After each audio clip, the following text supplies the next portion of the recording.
right, so coming to you live and direct on Psychopathic TV, I am Daddy Longlegs. And I am Buddha. And we are graciously, Yes. I don't know words, I'm bad with English. It's alright. Joined, I'm alright, it's close. Joined with Michale Graves. Ladies and gentlemen, the Michale Graves, let's see, of many different projects, but of course you're probably going to know him from the Misfits, former lead singer from the Misfits.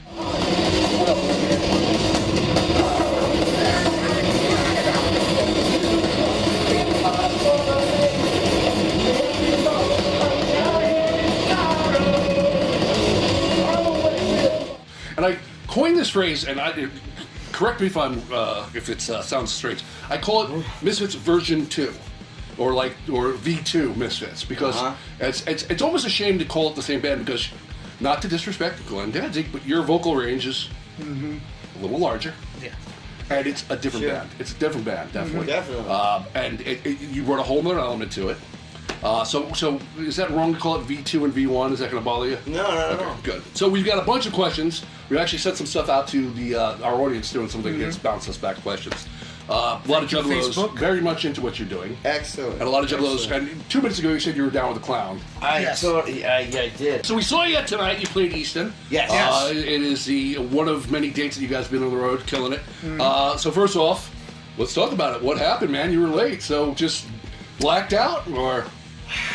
Yeah, it was like it was a senior moment, but no. I like when the crowd members yelled out, "Senior moment!" You're like, "Yes." You know, I have children, so when it's time for me to leave on tour, you know, for big gaps of time, right? It's for me, it's hard to say goodbye, Okay. and so I think that. So you were at home the whole wait, I'm not gonna leave. No, I got another half an hour. We had 5 days off, so I flew. You know, we kind of all went our separate ways.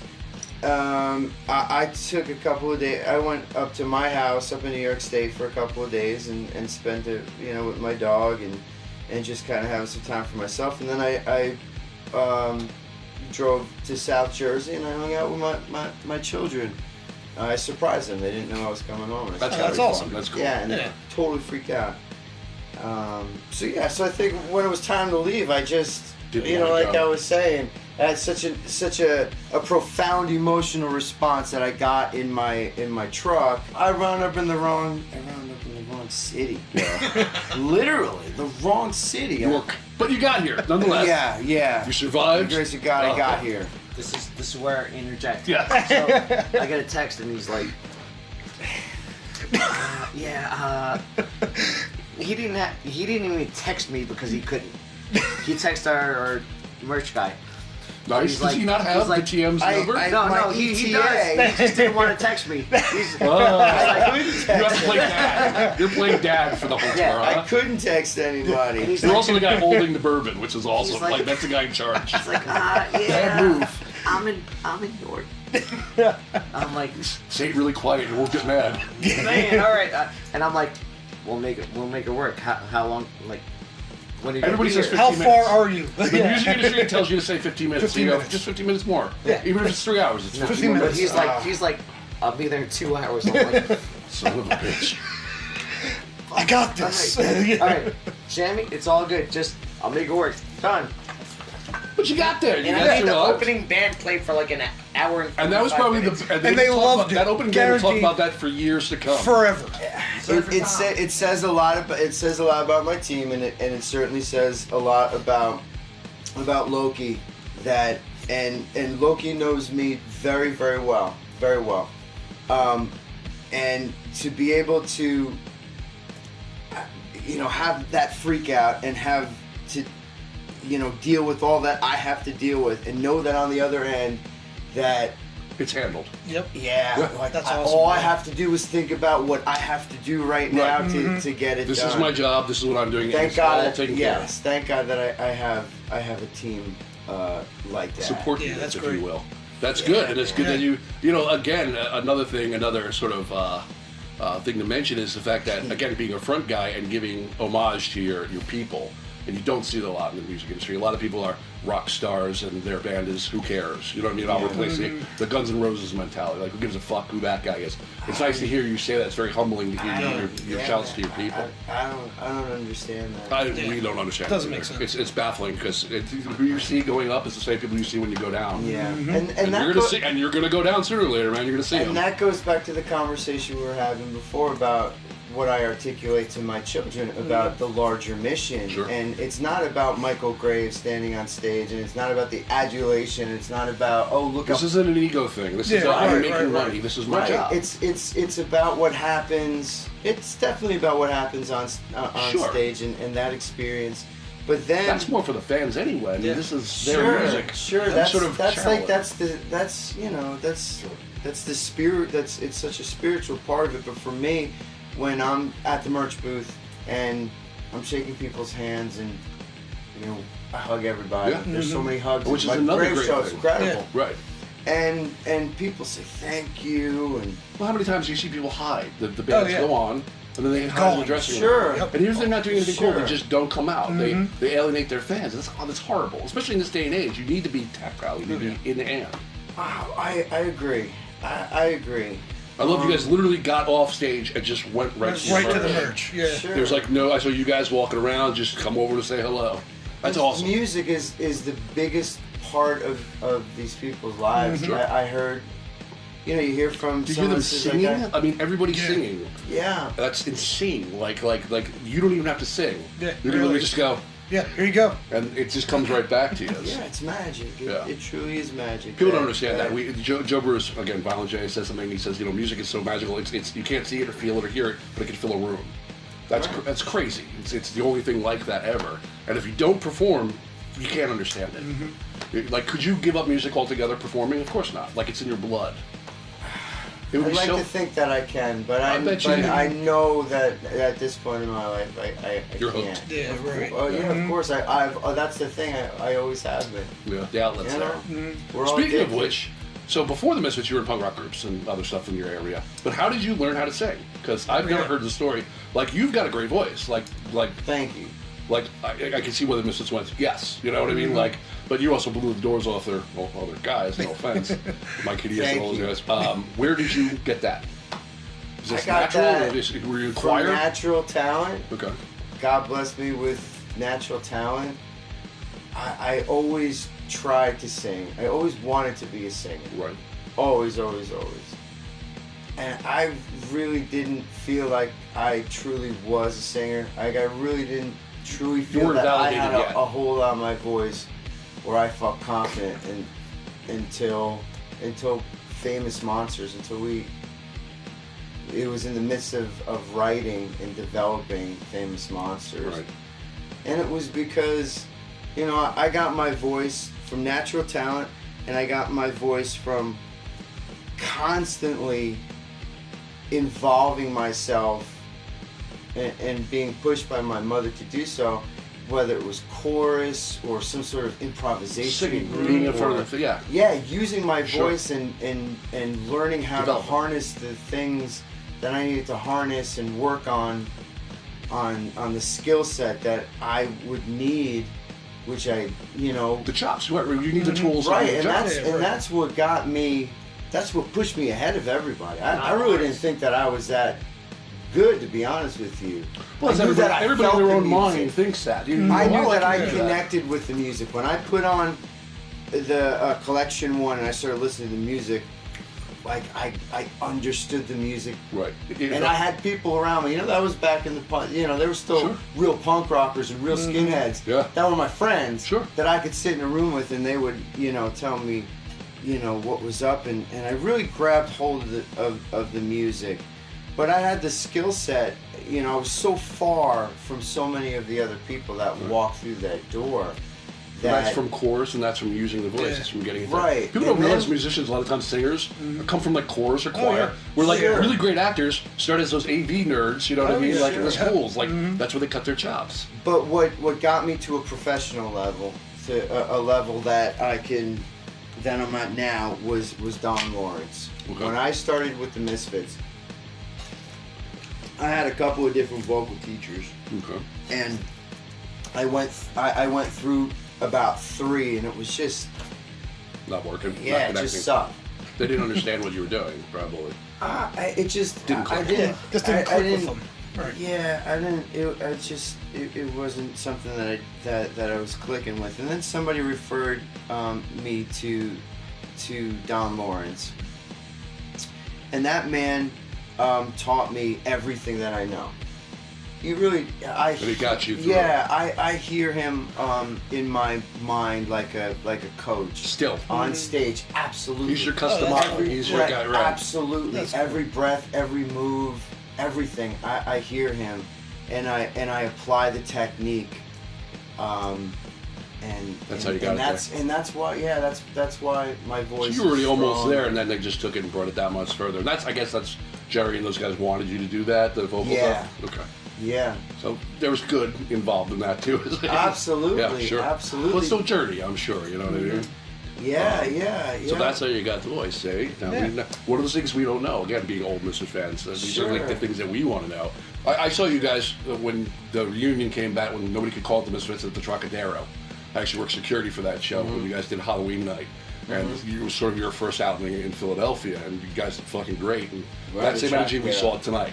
That same moving around and everything. That stage seemed like it was 90 feet high. It was pretty high. Yeah, oh my God. That's because there's a lot Yeah. of the skinheads and everybody else want to come over this way and try to start fights. That place was crazy.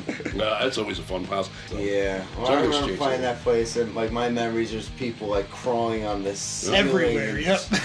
I just remember so Mayhem. hearing for the first time, sold out show, 3,000 people on the floor, singing with you, and it was like a choir of evil. Because you, in your day, you're driving in my car listening to these songs, and then now actually seeing it perform live. Like, Made it holy through shit. the first year. I made it through You the made it- Resurrection tour. Absolutely. You made it for a Trial long for time. Fire.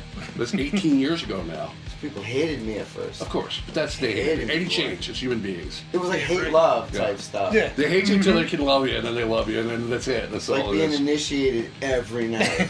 For your first run, at least, man, at least. We've committed. I've committed these guys and this vision and this music,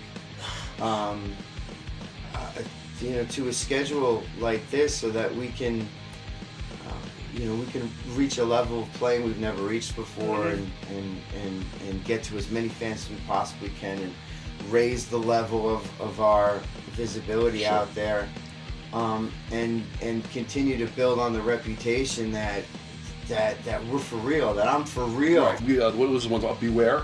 Yeah. It's like right off, like literally you cracked off, like it was like, here's another Misfits song I'm writing, and look, I can do that too. Guess what? And it was like, wow, this is great. I know in interviews in the past, you said that you would be open to a Misfits version 2 reunion tour or a project. You said that you're open to it. It's, of course, something that's always in the thing. Now, with the Misfits version 1 shows in 2016, big success, they have 2 more shows booked.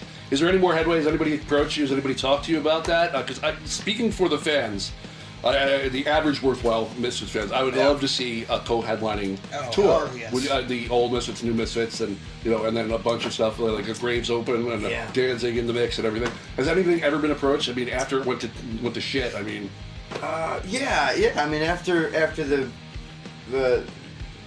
after we have Moneymaker after we at least. broke Oh, up, yeah. sure. There were a couple of times where it was thrown into the mix, but it quickly came apart.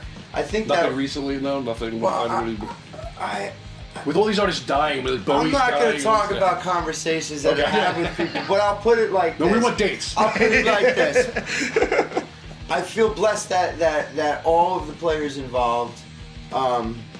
I think that we're all at a point in our lives that we see the past differently. You've moved past that. Yeah, and we've gotten to a place where, at least for me, we've gotten to a place where I guess I've always been. You're open to it, but if it never happens, it's fine too? Or is it something you'd want to go back to? Would you want to have to? I would love to do it because we would make a lot of money. Oh, Absolutely. yeah. And for the fans, Sure. it would be absolutely amazing to be able to, as a team, again, create through the lens of the Misfits, you know, it'd be great to play all the old songs. Sure. So that the fans can truly See it in its original form. Sure. get it. Right. And that's one of the that's one of the tragedies of the band. When we broke up, we were on such a trajectory for greatness. We were Absolutely. starting to make really, Oh yeah. really, you know, complex music And compared especially- to what's, you know, you come from Skulls. Three and you chord move progression. through. Sure. And the last you listen to a song like No More Moments that we did, Right. and it's just it's mind blowing. Developing. Well, think about when that stuff was written. I mean, these guys were 17-year-olds with barely knew how to play guitar at that right. point. Right. I mean, I think Doyle got handed the guitar because he was the steel got kicked out. Right. He's like, play these 3 chords, please. We always Right. laugh about the Misfit solo just being one line. right, one string because there's probably only 4 strings on the guitar. But I think that we've all moved to a place in our lives that we can really appreciate the music for what it's done for us. Sure. You know, what it's done for me, and have more of a celebratory viewpoint on things, and you know. On the positive level, I guess. Yeah. But for me though, on the whole Misfits reunion, if it never happened again, I wouldn't lose a wink of sleep, because we do it every night. Sure. That Absolutely. you know, it's you know, I think about playing with those guys all the time and what it was like, but that love and that connection that artists have, You have that. Yeah, we It have shows. that. It shows And- live. It absolutely shows and live. we're getting to a place now, especially because we've known each other for so long. Me and Loki and Tony and Christine is new on the scene, but you know, he's definitely You couldn't assimilated tell. You into couldn't it. tell Yeah, at all. not at I mean, all. everybody, you guys were like melting into the butter. You know, it That's just worked great. perfect. That's great. That's great, and that's the only way I feel that the music that I'm making is truly going to come to life if we're all having some sort of experience together. Where it's Oh, not you just definitely were. I me mean, as having far the as we could experience and a tell. bunch of guys Guys behind in me the back, playing right. music. Right, they're the jukebox, right? You might as well put in a Yeah. CD player at that point. Yeah. Anyway. We'll keep on the Misfits for a little bit. But this Sure. one's going to get a little negative. On the website, you stated in 2001 you had no other choice. This is your quote. No other choice but to leave Misfits. Do you remember what the straw was that broke the camel's back? And can you? Would you have, now knowing 2020, hindsight, knowing, should you have stuck it out longer, or was it not even worth to bother with that kind of thing? The only thing that hurt when I say, oh, maybe I should have stuck it out longer, is because thinking about the money that I could have made. Where it could have went. Sure. Yeah, I mean, Oh yeah, the marketing of the merchandise alone. Yeah, you gotta- seriously. You don't get but a piece of that. isn't that? But that's the crossroads at rock and roll. That's Sure. the conversation that you're having at the crossroads. Absolutely. With that well-dressed man in black. Yeah. Do I still go or do I not? Yeah. And for me, the final straw, I knew that I had to go because I was physically broken, my soul was broken, and I was starting to think crazy things. That people don't realize you get broken by doing. That's the word. That fits it perfectly. It was. You were done at that point. Yeah, it's hard. I knew that if I continued, that if I just gathered, regathered myself, and I regrouped, and I took a deep breath, and I said, all right, and I just went with what was happening, that I was going to be a very different Michael. Self-destructing, probably. I would have definitely been. Work on I would. substances? Yeah, I would. I don't You know. wonder. I don't think that I would have made it to 42. Yeah. I really don't. Really? I don't think that So I. that pretty If much I saved don't you. think that I Yeah. would have made it another 3 years. Yeah. Oh wow. Because it was so bad that at one point, it's left out of the story. At one point, I made the bus that I was on, the crew bus, pull over, and I got off Wow. because I was. Done. Yeah, I just was couldn't do thinking it. about hanging myself with my shoelaces. Because that's the out, right? Because it's the tragedy of it. No, that's Yes. the thing. Like there's the musician. Like no one sees that. They see what the packaging is. Yeah, it was They're so really- dysfunctional. People wonder why musicians turn to hard drugs and turn to the these people- Absolutely. Yeah, they need that to get through. And to find that dynamic that you Absolutely. guys have now, it's not needed. Your friendship is the dynamic that works. Everybody was broken. Yeah. including myself. Not one person that we had that was that, you know, that central figure that would have said, whoa, whoa, whoa. Stop. Right, Everybody, Regroup. come here. Yeah. It's okay.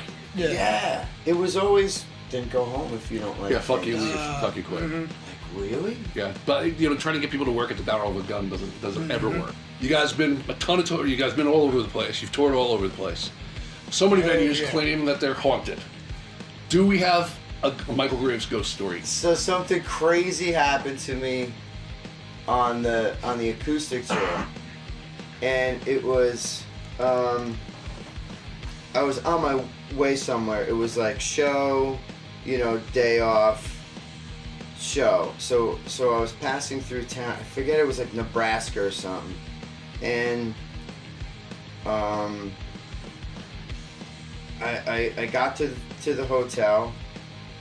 Whatever. I fell asleep. I woke up in the morning, and I was laying there, laying in the bed, and I swear to God, the bed started to shake like this. It started going like, it started fucking shaking. It seemed to get like faster and faster. So I freaked out. Sure. So Understandably so. The first thing that went through my head was, oh my God, there's an earthquake. Sure. Train something. In Nebraska. I'm a Yankee whatever. from New Jersey, so I don't know what to do in an earthquake. Panic. So the bed shaking, like, I don't know, maybe 3 or 4, like, you know, 1, 2, 3, what the hell is going on? And I got up and I went to the corner. And I stood in the corner and I looked out the window and I looked at the picture that was on I mean, my next move was, if that started to move, I was going to run for the stairwell. Right. So Okay. you to go to like an arch or something like that. Strongest part of the building, Sure. go in the stairwell. And if I die, whatever, they're fine with the Right. You'll be in the stairwell. At least I'm moving. At least I'm Right. trying. Yeah, you're trying. Right. So I'm in the corner, and I'm looking outside, maybe seeing if, I swear to God, I'm looking outside, seeing if something's swaying. Maybe that I'm thinking like construction. Nothing. Everything's Nothing. normal. There's nothing.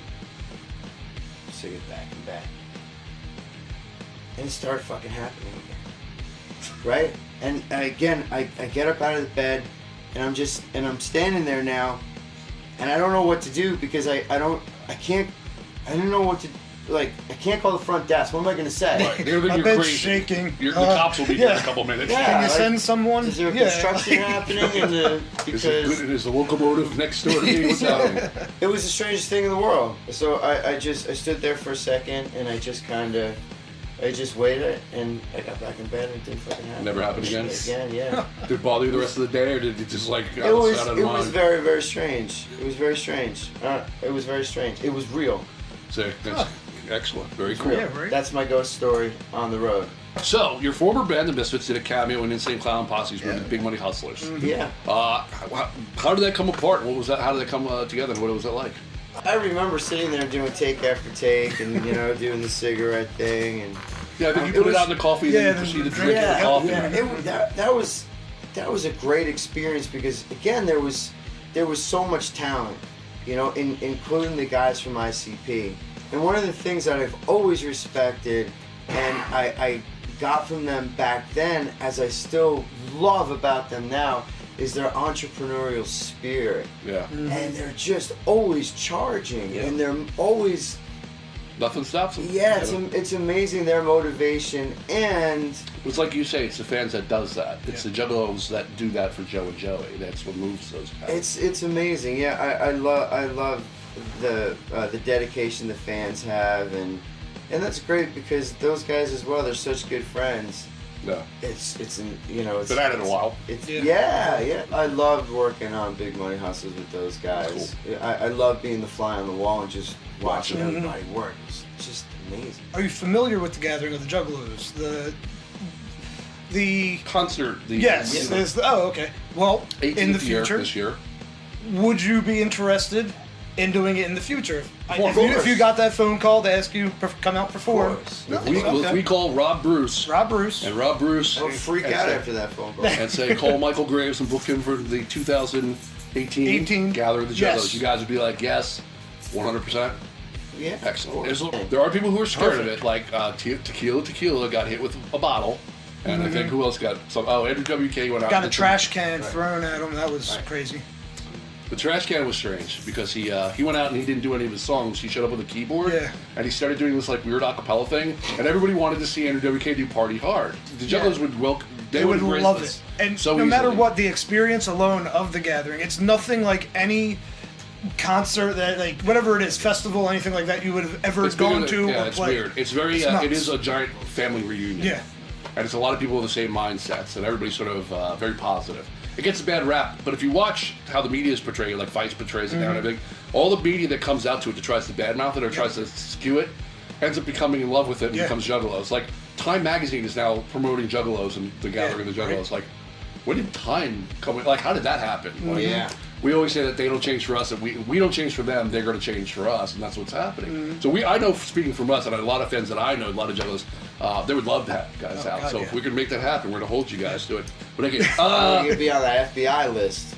you know what? So speaking of that, We've already been there. are you aware of the Juggalo? Of course, we were talking about the Juggalo March before, that we just marched on DC. Any comments on it? Anything that you liked? I mean, literally, it was a giant statement for the First Amendment. In 2011, we were told that we were a gang. For no reason whatsoever, no provocation whatsoever. And when we tried to fight it in court, they told Psychopathic that they had no standing. They went 3 court cases, and we're told that they couldn't even take it to court.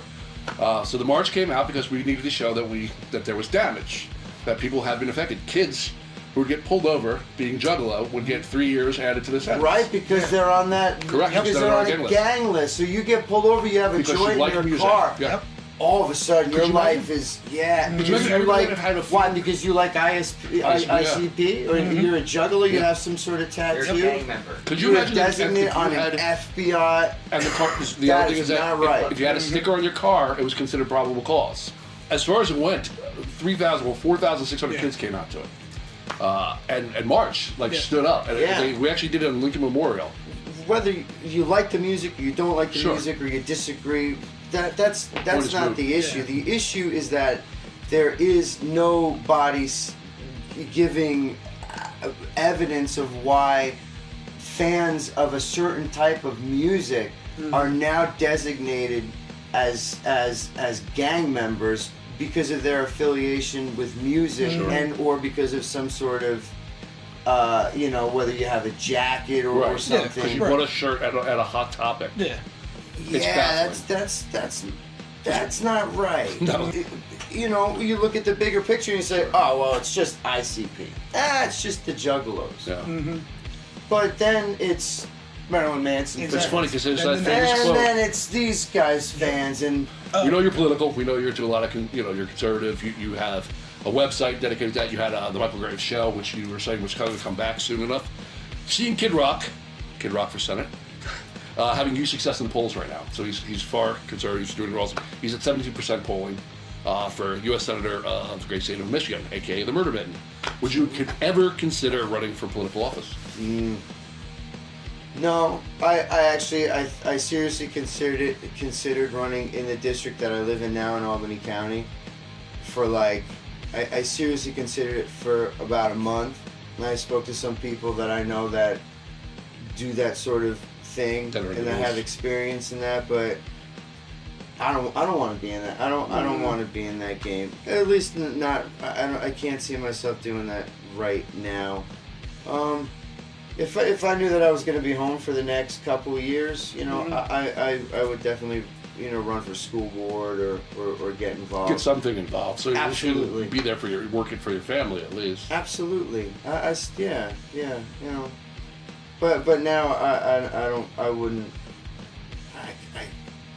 I'm not cut out for that right now. Now, last but not least, anything you want to say to your fans, tell the rest of the world before we go? I'll quote John Lennon. Okay. Because with everything that's happening, I'm so sick of hearing about bump stocks and all we need is love. How about that? And sometimes we have to defend it with guns, and that's okay with me. Yeah, man. Of course. Of course. I'll come back. We'll have a long discussion. Long lengthy discussion on that. When you have the great show back up, we'll come on your show. And we'll talk about that. There you go. Right on. Yeah. So there you have it, ladies and gentlemen. Michale Graves coming around. Thank you so much for coming on the show. Now, and make sure you check out the websites, of course, are officialmichaelgraves.com And of course, you can find them on Facebook, Twitter, Instagram. I'm sure the works, yeah? Yep. So check them out. Make sure you guys support the scene and go out and show them some love, man. Peace.